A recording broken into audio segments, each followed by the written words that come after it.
तो हम लोगों ने आधुनिक भारतीय इतिहास में जो बातें कर रहे थे उसमें ये देखा गया था कि 1885 से 1905 तक का इतिहास अभी तक देखा गया है राष्ट्रीय आंदोलन का। राष्ट्रीय आंदोलन में ये देखा जाता है कि राष्ट्रीय आंदोलन को 3 चरणों में विभाजित किया गया है सुविधा के अनुसार। तो राष्ट्रीय आंदोलन का जो विभाजन है यह 3 चरणों में है। राष्ट्रीय आंदोलन, इसके 3 चरण जो किए जाते हैं, प्रथम चरण माना जाता है 1885 से 1905 तक, इस चरण को हम लोग देख चुके हैं। द्वितीय चरण माना जाता है, द्वितीय चरण ये माना जाता है 1905 से 1919 तक। तृतीय चरण जो माना जाता है, तृतीय चरण यह 1919 से 47 तक का चरण है, 1947 तक का। हम लोग प्रथम चरण को पार कर चुके हैं। प्रथम चरण में ये देखा गया कि भारतीय राष्ट्रीय कांग्रेस का गठन हुआ। भारतीय राष्ट्रीय कांग्रेस ने इन 15 वर्षों में, 20 वर्षों में क्या किया, इस 20 वर्षों में, जिसमें इसी समय ये देखा गया कि कांग्रेस में 2 प्रकार के गुट दिखने लगे, 2 प्रकार की विचारधाराएं दिखने लगी। एक नरमपंथी विचारधारा, एक गर्मपंथी विचारधारा। नरमपंथी विचारधारा और गर्मपंथी विचारधारा दोनों को हम लोग देख चुके हैं, दोनों के अंतर को देख चुके हैं। सरकार जो चाहती थी, सरकार ये चाहती थी कि दोनों विचारधाराओं या दोनों दलों में, दोनों गुटों में, दल ना कहिए, दल तो एक ही है, दोनों गुटों में मतभेद इतना बढ़ता जाए कि ये एक दूसरे से दूर होते जाएं, और एक दूसरे से ये दूर होते भी गए। 1907 सूरत अधिवेशन में के दौरान कांग्रेस में विभाजन हो गया। तमाम आरोप गर्मपंथियों द्वारा नरमपंथियों पर लगाए गए। बाद में दोनों को यह महसूस हुआ कि यह गलत हुआ। हालांकि तिलक उसी समय यह लिखित एक स्वीकार कर चुके थे गोखले को और फिरोज शाह मेहता के पास कि सारे घटना की, सूरत में जो भी दुर्भाग्यपूर्ण घटना हुई है उस सब की जिम्मेदारी मैं स्वयं लेता हूं।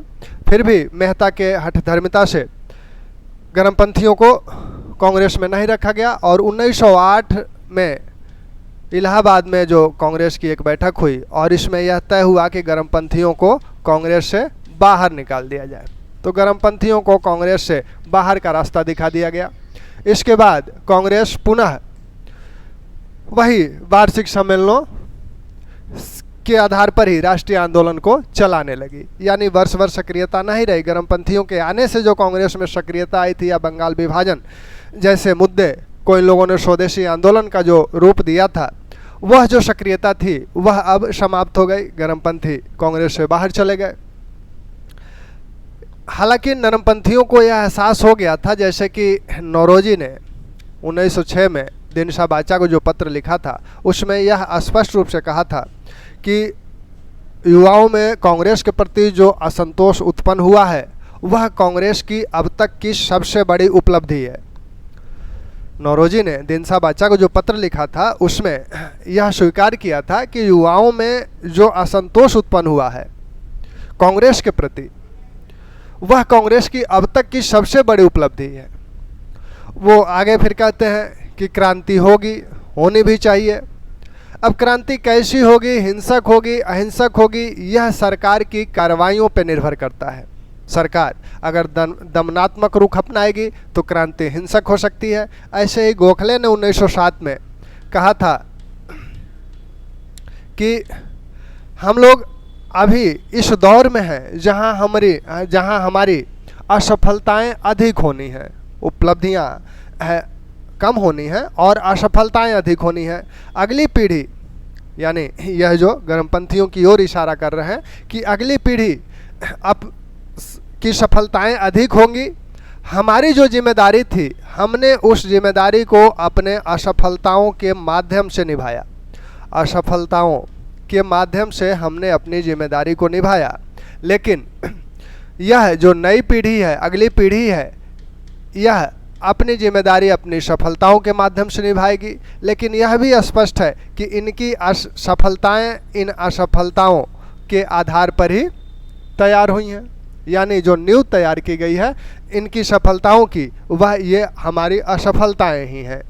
तो इस तरह की बातें कह के, इस तरह के कथनों से यह स्पष्ट हो जाता है कि दोनों दल ये महसूस करने लगे थे, दोनों गुट ये महसूस करने लगे थे।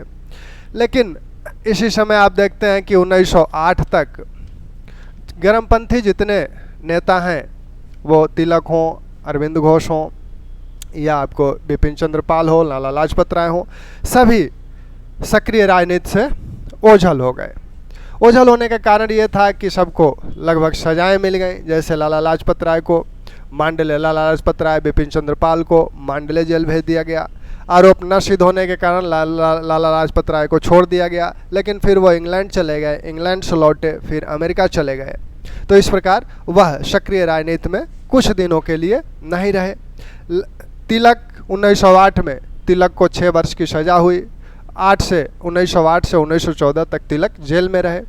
तो तिलक का भी नेतृत्व युवाओं को नहीं मिल पाया। अरविंद घोष अलीपुर षड्यंत्र केस में आरोपी बनाया गया उन्हें, और जब उससे मुक्त हुए तो वो पांडिचेरी चले गए और राजनीति से संन्यास ले लिए। तो इस प्रकार युवाओं के मन में इन गर्मपंथियों ने जो उम्मीद आस जगाई थी स्वराज की, स्वतंत्रता की, वह आस तो अब जग चुकी थी, लेकिन वह कैसे प्राप्त किया जाए, किस तरह से आंदोलन चले, उसके लिए नेतृत्व प्रदान करने वाला कोई नहीं था। क्योंकि ये जो बड़े नेतृत्व हैं, लाला लाजपत राय, तिलक और बिपिन चंद्र पाल, अरविंद घोष, ये सब लोग तो सक्रिय राजनीति से ओझल हैं। तो ऐसे में युवा क्या करे? ऐसे में युवाओं ने व्यक्तिगत हिंसा की ओर रुख अपनाया, व्यक्तिगत हिंसा की तरफ मुड़ गए।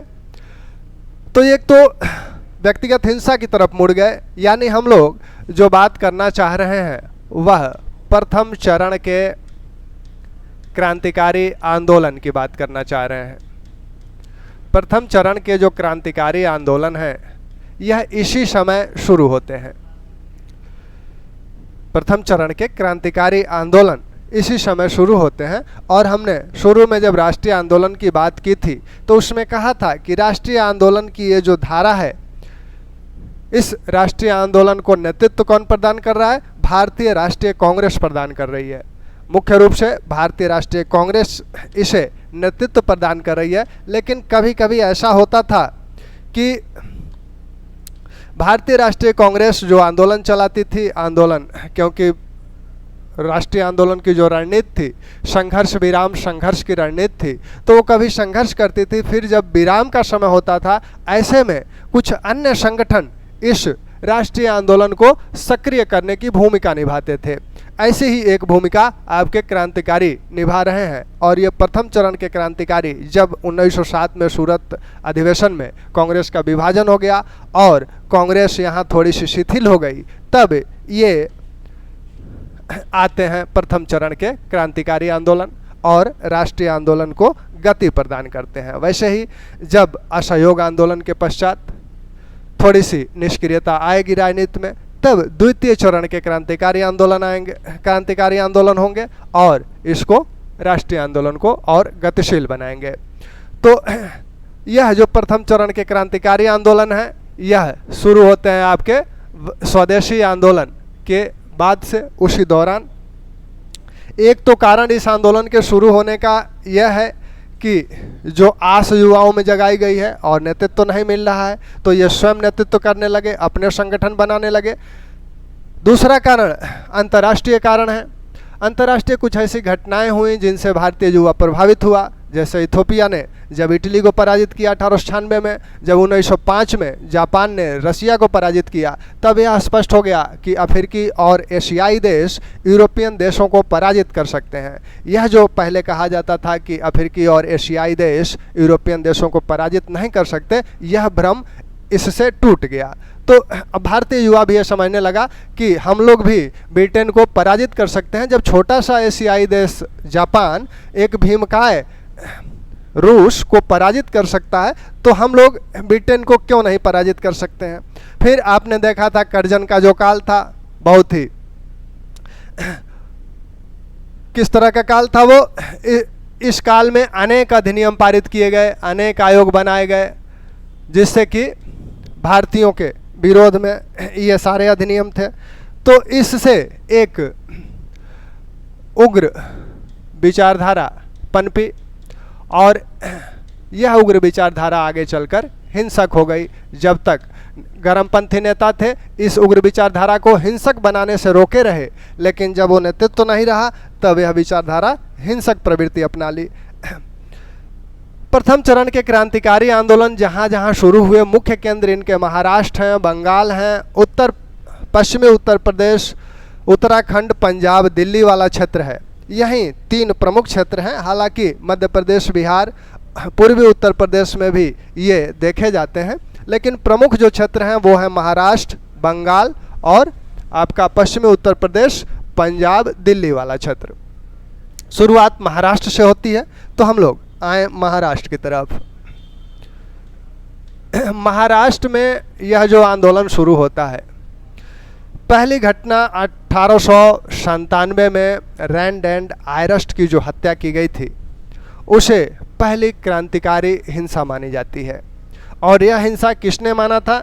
रॉलेट कमीशन, जो कि उस समय जो हिंसा हो रहे थे उसकी जांच कर रहा था, तो उसने ही माना था कि यह पहली क्रांतिकारी घटना है हिंसा की। तो 1897 की इस घटना को रैंड एंड अरेस्ट की यह जो हिंसा है, जो हत्या की गई, इसको पहली घटना माना गया। किसने माना? रॉलेट एक्ट ने माना, रॉलेट कमीशन ने माना। रॉलेट की अध्यक्षता में यह कमीशन स्थापित किया गया था, गठित किया गया था, इसलिए इसे रॉलेट एक्ट भी, इसी रॉलेट कमीशन के आधार पर रॉलेट एक्ट पारित हुआ, इसी की सिफारिशों पर रॉलेट एक्ट पारित हुआ। तो इस कमीशन ने इस घटना को पहली हिंसात्मक घटना माना था क्रांतिकारी आंदोलन के संदर्भ में। महाराष्ट्र में क्या हुआ कि 1896-97 में व्यायाम मंडल की स्थापना हुई। 1896-97 में व्यायाम मंडल की स्थापना हुई थी और इसकी स्थापना किसने की थी? चापेकर बंधुओं ने। चापेकर बंधुओं ने इसकी स्थापना की थी। और ये चापेकर बंधु हैं कौन? चापेकर बंधु दामोदर हरि चापेकर,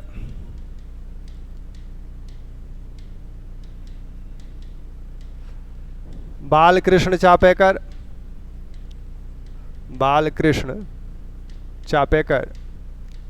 और वासुदेव चापेकर। ये 3 भाई हैं चापेकर बंधु। इन लोगों ने व्यायाम मंडल की स्थापना की। व्यायाम मंडल के उद्देश्य क्या है? उद्देश्य है युवाओं को शारीरिक व नैतिक प्रशिक्षण देना,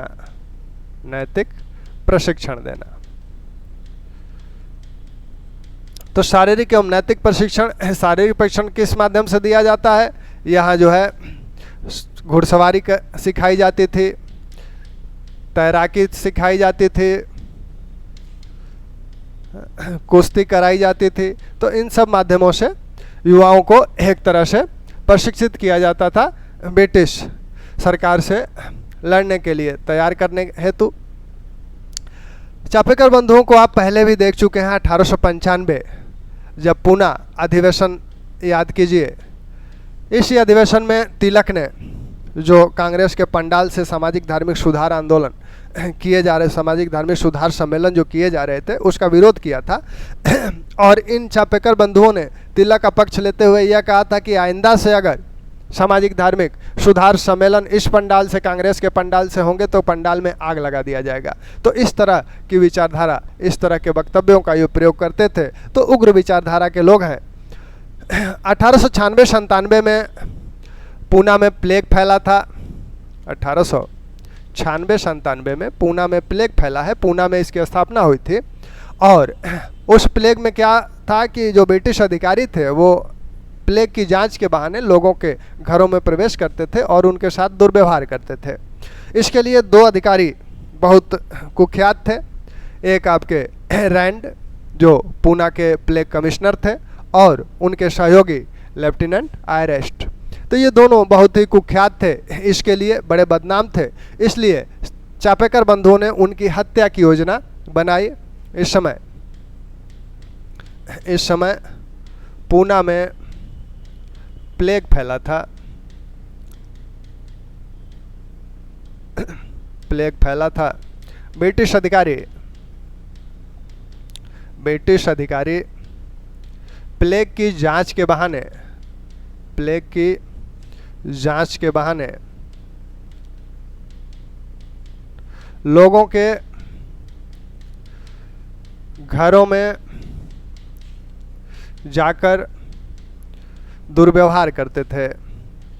दुर्व्यवहार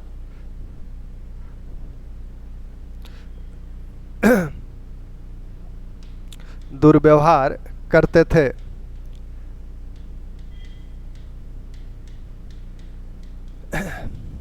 इसमें सर्वाधिक बदनाम कौन था? रैंड एंड आयरेस्ट थे। तो इनकी हत्या की योजना चापेकर बंधुओं ने बना ली कि इनकी हत्या कर दी जाए। तो इनकी हत्या की योजना बनी। ये जो हैं रैंड, ये पूना के प्लेग कमिश्नर थे, और ये इनके सहयोगी हैं लेफ्टिनेंट आयरेस्ट। ठीक। तो इन दोनों की हत्याएं का प्लान बना। इनकी हत्या 22 जून 1897 को की गई। तो पहली हत्या की घटना है जो क्रांतिकारियों द्वारा अंजाम दी गई। 22 जून 1897 की यह घटना किसकी? रैंड एंड आयरेस्ट की।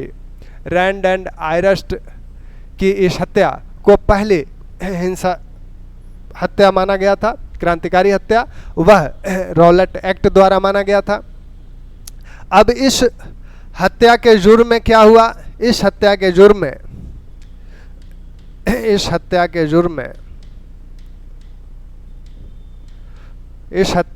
में दामोदर हरि चापेकर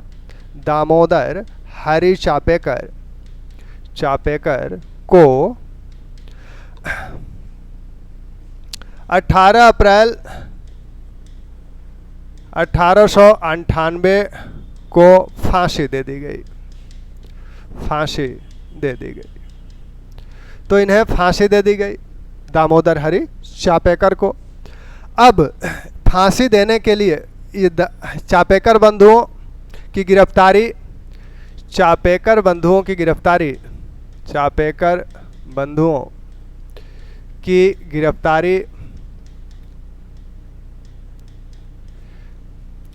द्रविड़ बंधुओं की मुखबिरी के कारण हुई थी।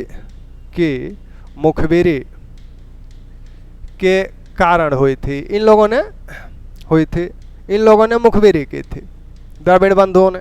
तो द्रविड़ बंधुओं ने मुखबिरी की है, तो द्रविड़ बंधुओं की हत्या का प्लान बना और द्रविड़ बंधुओं की हत्या कर दी गई।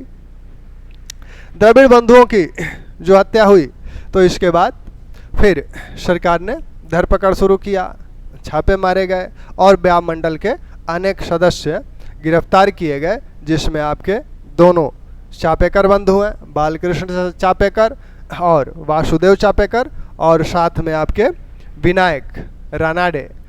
ये इन लोगों को फांसी दी गई, अन्य लोगों को और अन्य लंबी सजाएं दी गई। मुखबिरी के कारण हुई थी। इनकी भी हत्या कर दी गई। अभी हत्या, इसके बाद ब्याम मंडल के सदस्यों की गिरफ्तारियां हुई, के सदस्यों की गिरफ्तारियां हुई। तो ब्याह मंडल के सदस्यों की जो गिरफ्तारियां हुई, तो इस गिरफ्तारी में कौन कौन लोग हैं? बालकृष्ण चापेकर, वासुदेव चापेकर, विनायक रानाडे, इन लोगों को क्या हुआ? फांसी दी गई, फांसी हुई। नाटू बंधुओं को देश निष्कासित किया गया।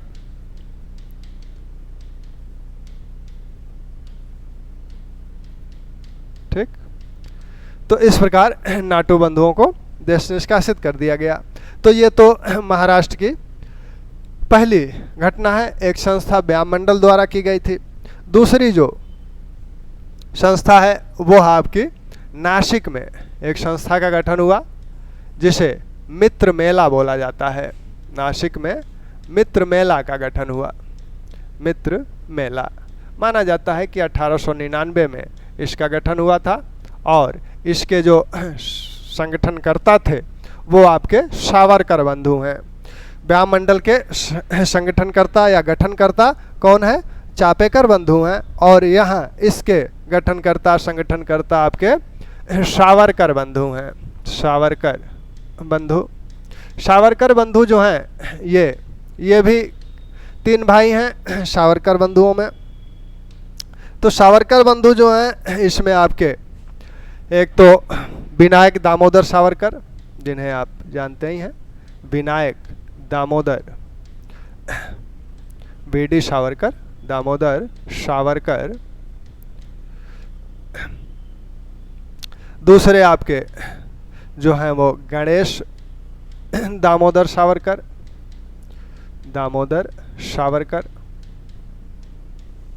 तीसरे जो हैं नारायण दामोदर सावरकर। ठीक, तो ये 3 बंधु हैं सावरकर बंधु। इन लोगों ने मित्र मेला का गठन किया। मित्र मेला का उद्देश्य क्या है? इसका उद्देश्य जो है वह गणेश उत्सव को मनाने के लिए इसका गठन किया गया था।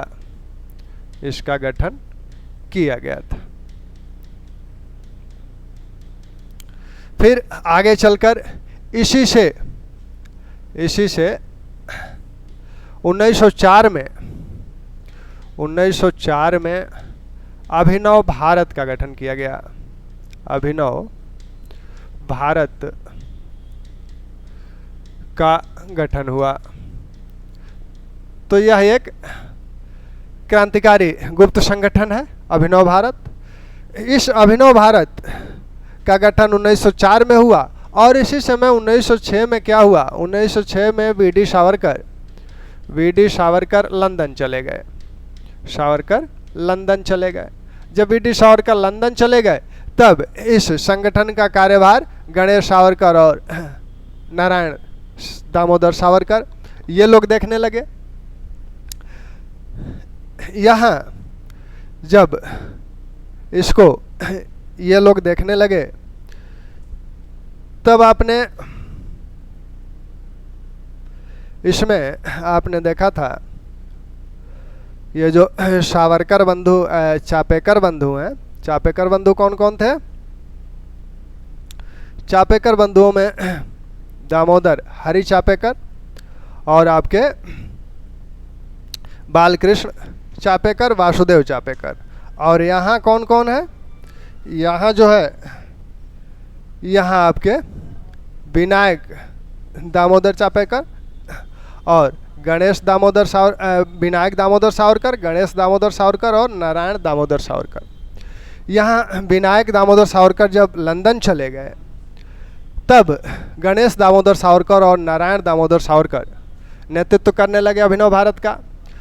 इस दौरान क्या हुआ कि गणेश दामोदर सावरकर ने कुछ कविताएं लिखी मित्र मेला के लिए और उसे सरकार ने राजद्रोही साबित किया और इन्हें आजीवन निष्कासित करने की सज़ा मिली। तो गणेश दामोदर सावरकर को आजीवन निष्कासन की सज़ा मिली। और इसी समय यह जो अभिनव भारत है इसने क्या किया कि अपने एक सदस्य पीएम बापट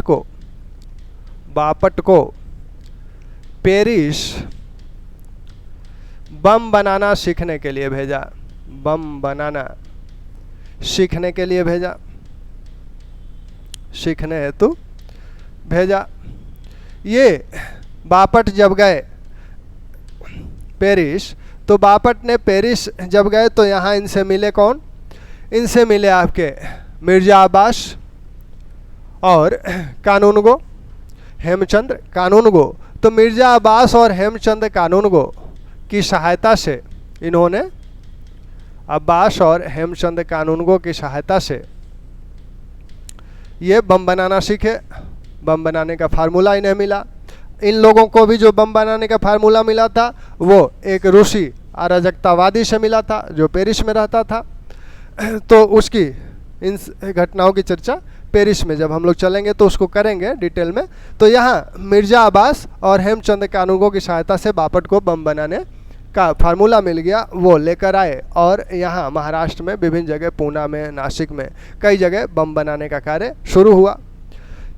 अभिनव भारत में कई गुट भिन्न भिन्न, इसकी शाखाएं भिन्न भिन्न शहरों में थीं और एक शहर में ही अनेक गुट हैं। जैसे पूना में आपके करवे गुट था, आपका कोल्हापुर गुट था, महाजन गुट था।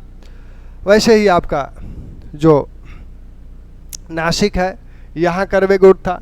तो इस प्रकार अनेक गुटों में ये संगठन बटा हुआ है। फिर भी सबका उद्देश्य क्या है? सबका उद्देश्य है ब्रिटिश अधिकारियों की हत्या करना और भारत प्रमुख उद्देश्य जो इनका है वो है स्वराज या स्वतंत्रता।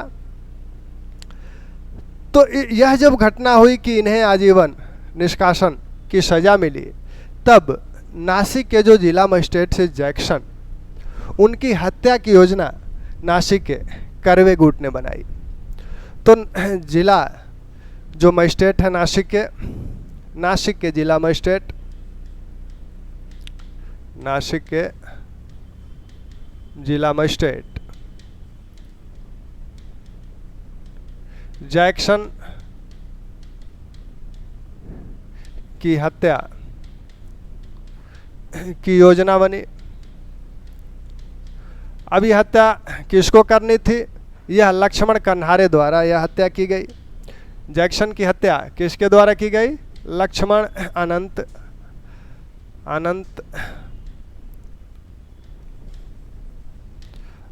लक्ष्मण कन्हारे द्वारा यह हत्या की गई। कन्हारे को यह कहा गया था कि अगर पकड़ा जाना तो बताना मत अभिनव भारत के विषय में कुछ, संगठन के विषय में कुछ, लेकिन ये बता दिए। बताने के बाद क्या हुआ कि गिरफ्तारियां शुरू हुई। और जब गिरफ्तारियां शुरू हुई तो अनेक लोग, इन्हें पकड़ लिया गया। पकड़ने के बाद फिर गिरफ्तारियां शुरू हुई। तो गिरफ्तारियां शुरू होने में अन्य लोग जो पकड़े गए, आपका कृष्ण गोपाल करवे, विनायक नारायण देशपांडे,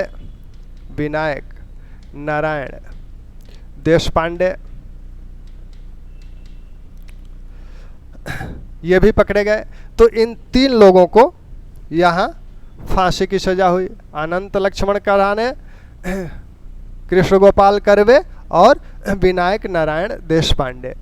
इस केस को, जो केस चला, यह चूंकि हत्या नासिक में हुई थी, इसलिए इस केस को क्या कहा गया? नासिक षड्यंत्र केस। नासिक षड्यंत्र केस के नाम से इसे जाना गया। यह हत्या हुई कब थी? यह हत्या आपकी हुई थी 21 दिसंबर 1909। यह हत्या 21 दिसंबर 1909 को हुई थी। और इस हत्या के बाद जो केस चला वह नासिक षड्यंत्र केस के नाम से जाना जाता है। इस केस में 3 लोगों को फांसी दी गई। अनंत लक्ष्मण कनाने, कृष्ण गोपाल कर्वे, विनायक नारायण देशपांडे। और इसी में यह देखा गया कि जैक्सन की हत्या के लिए जिस पिस्तौल का इस्तेमाल किया गया था, जिस गोली का इस्तेमाल किया गया था, यह पता लगा कि वह लंदन से भेजी गई है। लंदन रहता कौन है? लंदन रहते हैं आपके बी.डी. सावरकर, विनायक दामोदर सावरकर रहते हैं। तो इन्हें लंदन से यहाँ तलब किया गया, लंदन से यहाँ भेज दिया गया। तो 1910 में बी.डी. सावरकर को लंदन से यहाँ भेज दिया गया। जुलाई में बी.डी. सावरकर यहाँ आ गए। इन पर नासिक षड्यंत्र केस के तहत मुकदमा चला। इसी केस के तहत इनको भी आरोपी बनाया गया था और इन्हें बी.डी. सावरकर को क्या किया गया? आजीवन कारावास की सजा दी गई। तो आजीवन कारावास की सजा इन्हें भी मिली।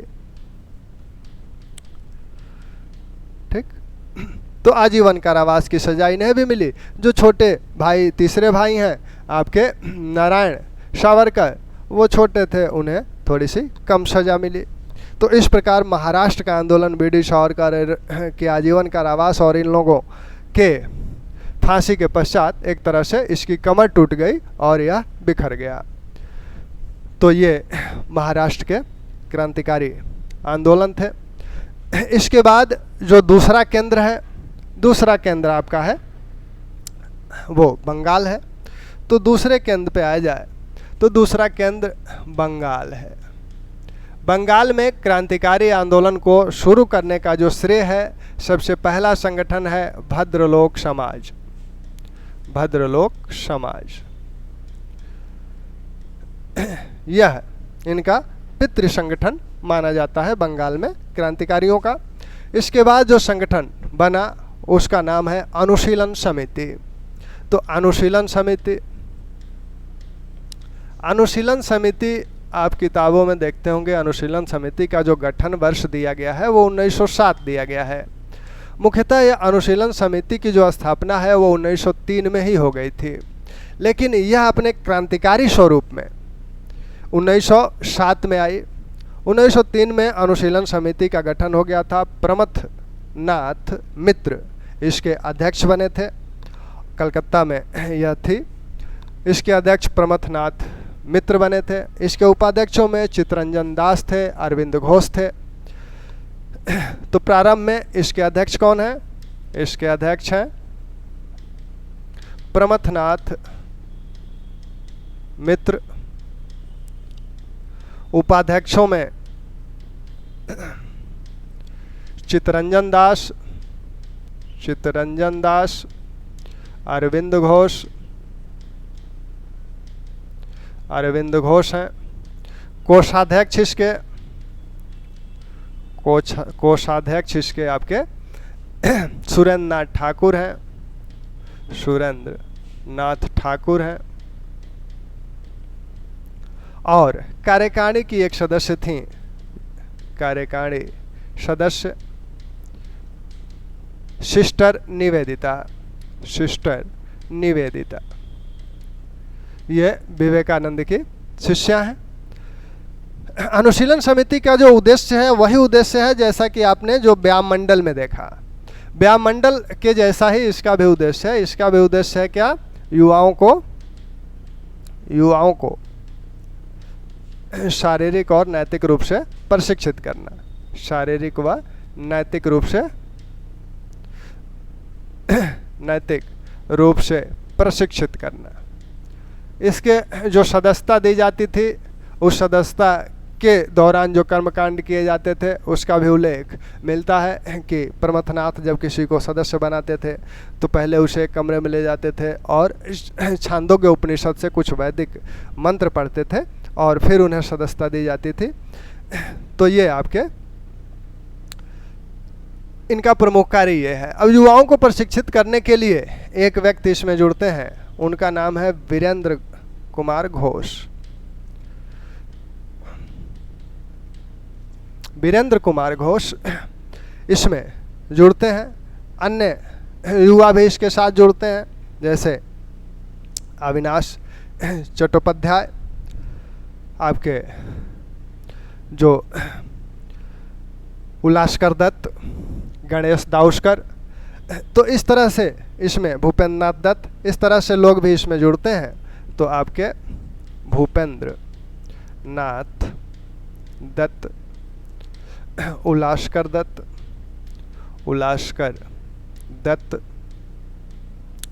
अविनाश चट्टोपाध्याय, अविनाश चट्टोपाध्याय,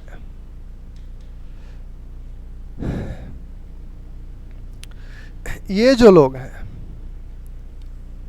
इन लोगों का एक उद्देश्य तो युवाओं को शारीरिक नैतिक प्रशिक्षण देना ही है। वीरेंद्र कुमार घोष जब युवाओं को शारीरिक नैतिक प्रशिक्षण देते थे तो उसमें से कुछ युवाओं को चुनकर वह हिंसात्मक कार्रवाइयों के लिए, क्रांतिकारी कार्रवाइयों के लिए भी तैयार करते थे।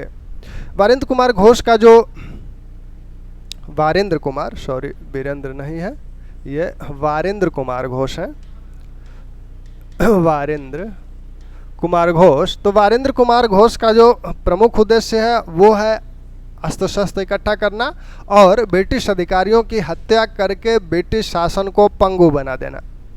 तो इनका जो प्रमुख उद्देश्य है अस्त्र शस्त्र बम आदि इकट्ठा करना और ब्रिटिश अधिकारियों की हत्या करके ब्रिटिश शासन को पंगु बनाना। तो इस उद्देश्य को लेकर ये लोग चलते हैं। बाद में 1906 और 7 में ये अनुशीलन समिति की कुछ बैठकें होती हैं और उसमें यह दोनों धाराएं स्पष्ट रूप से दिखने लगती हैं, जो प्रमथनाथ वाली विचारधारा है और जो वीरेंद्र कुमार घोष वाली विचारधारा है। दोनों विचारधाराओं में अंतर दिखता है। प्रमथनाथ वाली जो विचारधारा है वो मानते हैं कि चतुरंगिणी क्रांति से ही देश को स्वतंत्र कराया जा सकता है और चतुरंगिणी क्रांति में वो छात्रों, कृषकों, श्रमिकों और सैनिकों, इन चारों को शामिल करके वो चतुरंगिणी क्रांति कराना चाहते हैं। और इतना धैर्य इनके पास वीरेंद्र कुमार घोष के पास नहीं है, इतना ये इंतज़ार नहीं करना चाहते हैं, इसलिए ये तत्काल हिंसा की तरफ बढ़ते हैं। तो बंगाल की इन घटनाओं का जिक्र हम लोग कल कंटिन्यू रखेंगे। ठीक, धन्यवाद।